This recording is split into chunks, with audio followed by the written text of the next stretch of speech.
Now, in lieu of headlines, we're going to do a different segment today, Heaton's Book Club.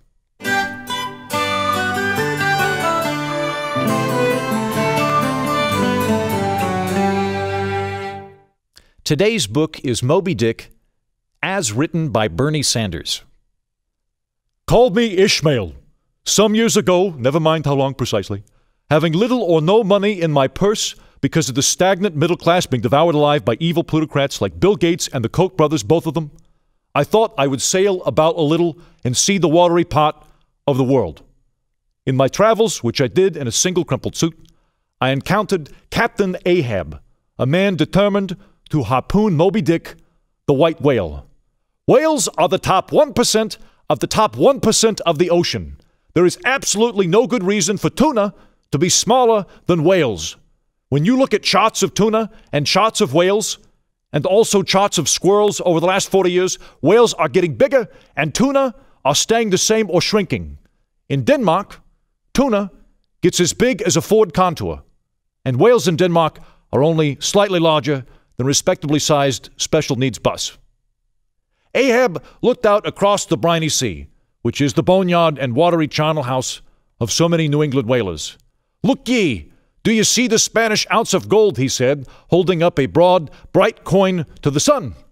It is a $16 piece, men. Do you see it? Mr. Starbuck, hand me yon top maul. He proceeded to hammer the coin into the mast. Whoever sights the dreaded white whale gets the gold piece.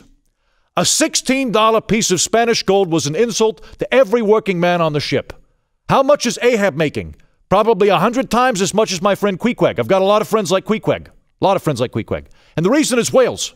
Whales eat the tuna food and become gigantic, possibly the size of small moons.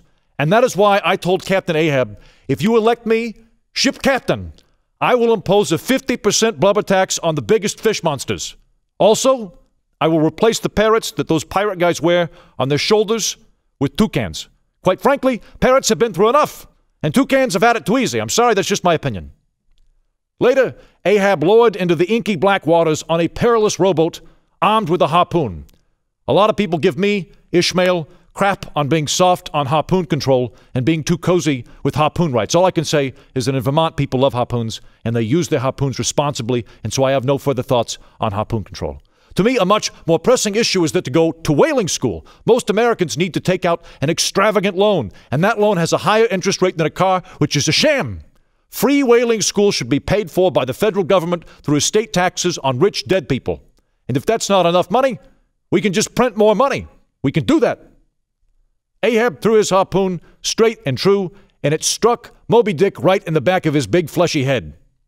Then Ahab held onto the water and held onto the whale and skied behind the white whale for several minutes, and even went up in the air a few times, kind of like episode 91 of Happy Days, where the Fonz jumps over a tiger shark. Afterwards, we all went out for Ben & Jerry's ice cream, which is delicious, and also, it's equitable to its workers. The end. So that was our first installment of Heaton's Book Club, reading Moby Dick, as by Bernie Sanders. Now, I'm giving Bernie Sanders a hard time here, and I will continue to do so, at least on terms of economics, because I think Bernie Sanders' economic education consisted of watching Les Mis.